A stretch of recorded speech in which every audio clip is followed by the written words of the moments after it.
Hello, నేను మిస్ఎస్ రావు. డాకు మహారాజ్ సంక్రాంతికి వచ్చేస్తుంది. 12వ తారీఖున విడుదల కాబోతుంది. థియేటికల్ ట్రైలర్ రిలీజ్ చేశారు.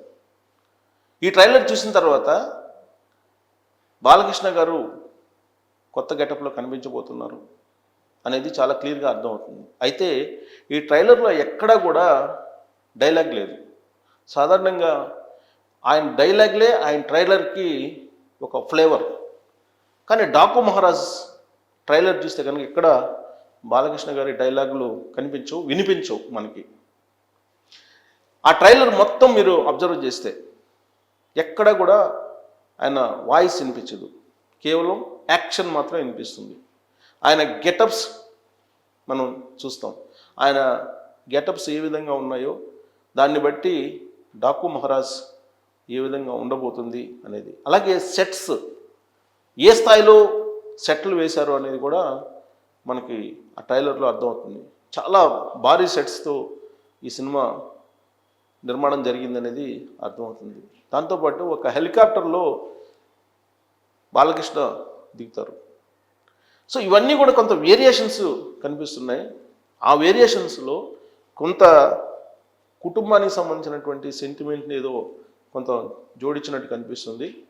అలాగే ఆయన సెట్స్ కనుక చూస్తే దాదాపుగా మైథలాజికల్ రేంజ్లో, మైథలాజికల్ సినిమాకి ఏ విధంగా అయితే సెట్స్ని ఏర్పాటు చేస్తారో ఆ తరహాలో కూడా ఏర్పాటు చేశారు. సో మరి డాకు మహారాజ్ అనేది ట్రైలర్ చూసిన తర్వాత రకరకాలుగా వినిపిస్తుంది. దాంట్లో ఒక సాంగ్ ఉంది. ఆ సాంగ్ ఇప్పటికే చాలా వివాదాస్పదమైంది. ఆ సాంగ్లో కొరియోగ్రఫీ చేసినటువంటి అతన్ని ఇప్పుడు చాలామంది విమర్శిస్తున్నారు. అసలు బాలకృష్ణ రేంజ్ ఏంటి, బాలకృష్ణ అలాంటి డ్యాన్సులు వేయటం, అలాంటి డ్యాన్సులు వేయించటం ఏంటి అనేది ఆ కొరియోగ్రాఫర్ని విమర్శిస్తూ ఉన్నారు. ఆ కొరియోగ్రాఫరు ఇప్పటికే ఈటీవీలో ఒక జడ్జిగా కూడా వ్యవహరిస్తున్నారు. పైగా ఆ కొరియోగ్రాఫరు ఫేమస్ తెలుగు సినిమాల్లో. మరి బాలయ్య రేంజ్ ఏంటి, బాలయ్యకు ఉన్నటువంటి ఫాలోయింగ్ ఏంటి, ఇవన్నీ తెలుసు. కానీ వెనక భాగంలో ఆయన డప్పు కొడుతున్నట్టు పిరుదుల మీద డప్పు కొడుతూ ఆ కొరియోగ్రాఫ్ ఉంది. బట్ అది చాలా విమర్శలకు దారితీస్తుంది. అది కొరియోగ్రాఫర్ని బాగా ట్రోల్ చేస్తూ ఉన్నారు. మరోవైపు ట్రైలర్ కనుక చూస్తే ట్రైలర్లో ఒక చిన్న పాప హీరోయిన్ పోతుంటే హీరోయిన్ పిరుదుల మీద కొడుతుంది. అది కూడా వివాదాస్పదమైంది. అయితే ఈ వివాదాస్పదము, భిన్నాభిప్రాయాలు రావడం అనేది కామన్ ట్రైలర్ విడుదలైనప్పుడు. బట్ ఓవరాల్గా ఆ ట్రైలరు ప్రేక్షకులను ఆకట్టుకుంటుంది అని చెప్పి చెప్పచ్చు. ఎలా చెప్తున్నారు అని చెప్పి అనుకోవచ్చు. ఇప్పుడు వాస్తవంగా సంక్రాంతి బరిలో ఉన్నటువంటి సినిమాలు ఏంటి అంటే 3. ఒకటి సంక్రాంతికి వస్తున్నాం, విక్టర్ వెంకటేష్ నటించింది. 2 గేమ్ చేంజర్, అది రామ్ చరణ్ లీడ్ రోల్ పోషించినటువంటి సినిమా, శంకర్ డైరెక్షన్.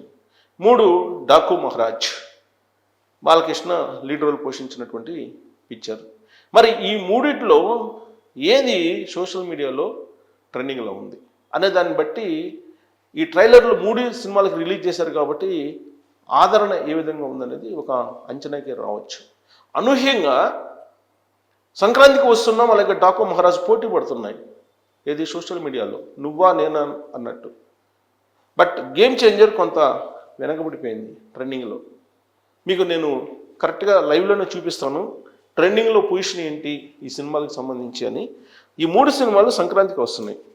సంక్రాంతికి వస్తున్నటువంటి ఈ సినిమాలకు సంబంధించినటువంటి ట్రైలర్స్ రిలీజ్ చేశారు. రిలీజ్ చేసిన తర్వాత యాక్చువల్గా స్టార్టింగ్లో గేమ్ చేంజర్ అనేది ఫస్ట్ 25 మినిట్స్లోనే ఆల్మోస్ట్ 100K వెళ్ళిపోయి ఒక రికార్డు సృష్టించింది గేమ్ చేంజర్. ఆ తర్వాత అది ట్రెండింగ్లో నిలబడిపోతుంది. ఫస్ట్ ట్రెండింగ్ నెంబర్ 1కి వచ్చింది.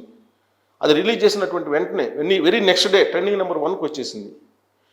అది ప్రేక్షక ఆదరణ పొందుతుంది అని చెప్పేసి అనుకున్నాం. అదే ట్రెండింగ్లో ఉంటుంది అనుకుంటున్నాం. ఎప్పుడైతే డాకు మహారాజ్ అలాగే సంక్రాంతికి వస్తున్నాం అనేటువంటి సినిమాల ట్రైలర్ రిలీజ్ అయిందో ఈ 2 ట్రైలర్లు గేమ్ చేంజర్ని దాటి ఫస్ట్ అండ్ సెకండ్ ప్లేస్ని ఆక్యుపై చేసినాయి.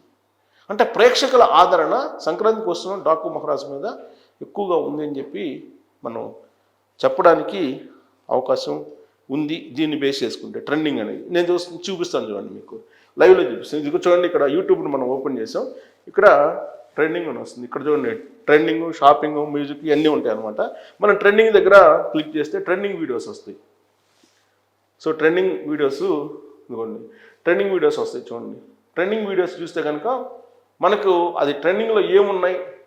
సో ఈ ట్రెండింగ్ వీడియోస్ చూస్తే కనుక చూడండి, ఇక్కడ మీకు కనిపిస్తుంది క్లియర్గా. ట్రెండింగ్ వీడియో చూస్తే కనుక ఫస్ట్ సంక్రాంతికి వస్తున్నాం ట్రైలర్, ఇది ఫస్ట్ ప్లేస్లో ఉంది. ట్రెండింగ్ నెంబర్ 1లో ఉంది. ట్రెండింగ్ నెంబర్ 2లో ఏముంది, డాకు మహారాజ్ ఉంది. సో ఇది 18 గంటలు అయింది దీన్ని అప్లోడ్ చేసి, దీన్ని సంక్రాంతికి వస్తున్నామని. ఇది 1.1 crore ఉంది. 1.1 crore అంటే 11 millions ఉంది. ఏది సంక్రాంతికి వస్తున్నాం. అదే డాకు మహారాజ్ చూస్తే ఇది 2 days back trending, 2 days back దీన్ని అప్లోడ్ చేశారు ట్రైలర్ని, డాకు మహారాజ్ ట్రైలర్ని. ఇది 14M అంటే మిలియన్స్, 14 మిలియన్లు అంటే 1,40,00,000 మంది 2 daysలో దీన్ని చూశారు. ట్రెండింగ్ నెంబర్ 2లో ఉంది ఇది. 3 days బ్యాక్ మీకు గేమ్ చేంజర్ రిలీజ్ చేశారు. గేమ్ చేంజర్ ఎక్కడా లేదు చూడండి, గేమ్ చేంజర్ చాలా వెనకబడిపోయింది యాక్చువల్గా. ఇది 6వ ప్లేస్లో ఉంది గేమ్ చేంజర్. ఇక్కడ చూడండి, 6వ ప్లేస్లో గేమ్ చేంజర్కి వెళ్ళిపోయింది. 4 days అయింది దీన్ని అప్లోడ్ చేసి. అయితే ఇది 5.6 crores ఉంది హైయెస్ట్. అంటే వ్యూస్ అయితే ఎక్కువ ఉన్నాయి, ఎందుకంటే ముందు రిలీజ్ చేశారు కాబట్టి 4 days బ్యాక్. ఇది 5.6 ఉంది ఇది, ఏది గేమ్ చేంజరు.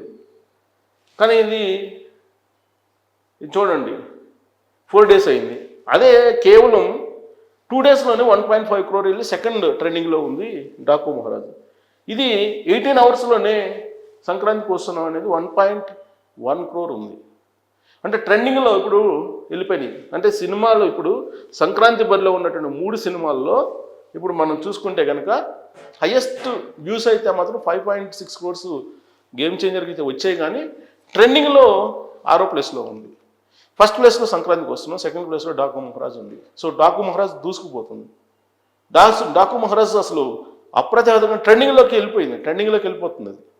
అసలు ఇప్పుడు సంక్రాంతికి వస్తున్నాం అనే దాంతో పోటీ పడుతుంది. ఫస్ట్ ట్రెండింగ్లో సంక్రాంతికి వస్తున్నాం ఉంది, సెకండ్లో డాకు మహారాజ్ ఉంది. సో ఇదంతా ఒక ఎత్తు అయితే, గేమ్ చేంజర్కి ఇంకొక హడ్డిల్ కూడా ఏర్పడింది. ఏంటంటే తమిళనాడులో ఆ సినిమాని రిలీజ్ చేయొచ్చా లేదా అనేటువంటి చర్చ కూడా జరుగుతుంది. సో సంక్రాంతికి వస్తున్నటువంటి ఈ 3 సినిమాల్లో ఇప్పుడు యాక్చువల్గా నేను ఈ బీజీ తయారు చేసి దాదాపుగా ఒక 1 hour అవుతుంది. 13 million ఉంది అప్పుడు. జస్ట్ నేను మళ్ళీ ఈ షో చేసేటప్పటికి అది 14 millionsకి వెళ్ళిపోయింది. అంటే దూసుకెళ్తుంది, డాకు మహారాజ్ దూసుకెళ్తుంది. పైగా ఇక్కడ బాలకృష్ణ గారి గెటప్స్ కూడా కొంత వేరియేషన్ కనిపిస్తున్నాయి. గెటప్స్ కూడా మీకు గేమ్ చేంజర్లో కూడా రామ్ చరణ్ గెటప్స్ 3 వేరియేషన్స్ కనిపిస్తూ ఉంటాయి. 1 కలెక్టరు, 2 రైతు, 3 పోలీస్ ఆఫీసరు, ఇలా 3 వేరియేషన్స్ కల్పిస్తుంటాయి దాంట్లో కూడా. ఇక సంక్రాంతికి వస్తున్నాం అనేది అది సాంప్రదాయకమైనటువంటి సినిమా. దాంట్లో అంతా కుటుంబ కథాచిత్రంగా నిర్మించేదాన్ని. వాళ్ళు దిల్ రాజు అలాగే డాకు మహారాజు కూడా ఆయనే డిస్ట్రిబ్యూటరు, అలాగే గేమ్ చేంజర్కి ఫుల్గా ఆయనే నిర్మాత కూడా. ఇక సంక్రాంతికి వస్తున్నాం అయితే ఆయనే నిర్మాత, ఆయనే డిస్ట్రిబ్యూటర్ అన్నీ కూడా. సో కాబట్టి ప్రస్తుతానికైతే ట్రెండింగ్లో ఉన్నటువంటి ట్రైలర్స్ ఏమున్నాయి ఈ 3 అంటే, ఫస్ట్లో సంక్రాంతికి వస్తున్నాం, 2లో డాకు మహారాజ్, 3లో గేమ్ చేంజర్ ఉంది. సో రికార్డ్స్ విషయంలో 5.6 crores వ్యూస్ గేమ్ చేంజర్కి వెళ్ళినాయి. బట్ ఇవి ఇంకా 2 crores దాటలేదు, 2 crores దిశగా వెళ్తున్నాయి. ట్రెండింగ్లో మాత్రం ఫస్ట్ ఉన్నాయి అని చెప్పొచ్చు. సో దీన్ని బట్టి డాకు మహారాజ్ సంక్రాంతి బరిలో దూసుకుపోతుంది. ఆ తర్వాత సంక్రాంతికి వస్తున్నాం. ఇవన్నీ కూడా ఈ 3 సినిమాలు థియేటర్కి వచ్చిన తర్వాత మాత్రం చెప్పగలం. ఇప్పటికైతే 3 సినిమాలకు సంబంధించిన ట్రైలర్స్ రిలీజ్ అయ్యాయి కాబట్టి ఆ ట్రైలర్స్ యూట్యూబ్లో పరుగు పెడుతున్నటువంటి దాన్ని కనుక పరిగణలోకి తీసుకుంటే ఫస్ట్ డాకు మహారాజ్ హవా కొనసాగుతుందని చెప్పొచ్చు. సో మీరు మీ అబ్జర్వ్ ప్రకారం ఏ ట్రైలర్ బాగుంది ఈ 3 సినిమాల్లో అనేది తెలియజేయచ్చు. Thank you.